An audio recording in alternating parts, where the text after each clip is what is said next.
Salem D. Perumapalayam கொம்பேரிக்காடு Sri மகா வராகி அம்மன் ஆலயத்தில் ஆடி மாத வளர்பிறை பஞ்சமியை முன்னிட்டு சிறப்பு பூஜை. 5000க்கும் மேற்பட்ட பக்தர்கள் தரிசனம். சேலம் டி. பெருமாபாளையம் கொம்பேரிக்காடு ஸ்ரீ மகா வராகி அம்மன் ஆலயத்தில் ஆடி மாத வளர்பிறை பஞ்சமியை முன்னிட்டு மூலஸ்தானத்தில் காட்சியளிக்கும் ஸ்ரீ மகா வராகி முகத்திற்கு சந்தன காப்புடன் 5 தலை நாகம், குடைப்பிடிக்க நறுமண மலர் மாலைகள், கண்ணாடி வளையல் மாலையுடன் ஆப்பிள், ஆரஞ்சு, சாத்துக்குடி, மாதுளை, கொய்யா உள்ளிட்ட பல்வேறு கனி வகைகளால் மாலை அணிவித்து செவ்வாழை பழ மாலையும் அணிவித்து மஞ்சள் பட்டு சேலையில் பக்தர்களுக்கு அழகாக காட்சி அளித்தார்.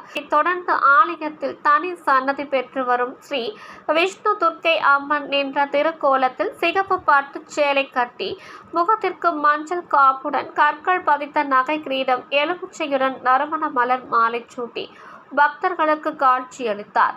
இதேபோல் சந்தோஷி மாதா மஞ்சள் காப்புடன் பச்சை பட்டு சேலை, நறுமண மலர் மாலைகள் சுற்றி சிரித்த குளத்தில் காட்சியளித்தார். பின்னர் முருக பெருமான் முகத்திற்கு மஞ்சள் காப்புடன் பட்டு கிரீடம் அணிவிக்கப்பட்டு கையில் வேலுடன் நின்ற திருக்கோலத்தில் காட்சியளித்தார். தொடர்ந்து மூலஸ்தானத்தில் பரிவாரத்திலும் காட்சி அளிக்க அனைத்து தெய்வங்களுக்கும் அர்ச்சனை செய்ததும் நெய்வேத்தியங்கள் சமர்ப்பித்து கற்பூர தீபாராதனை காண்பிக்கப்பட்டது. கலந்து கொண்ட பெண்கள் ஸ்ரீ வராகி அம்மனை வணங்க தேங்காய், பூசணிக்காய் உள்ளிட்டவற்றாலும் நெய் விளக்கேற்றியும் வழிபட்டனர். கலந்து கொண்ட பக்தர்கள் அனைவருக்கும் அன்னதான கூடத்தில் அன்னதானம் வழங்கப்பட்டது. 5000க்கும் மேற்பட்ட பக்தர்கள் கலந்து கொண்டு நீண்ட வரிசையில் நின்று தரிசனம் செய்தனர்.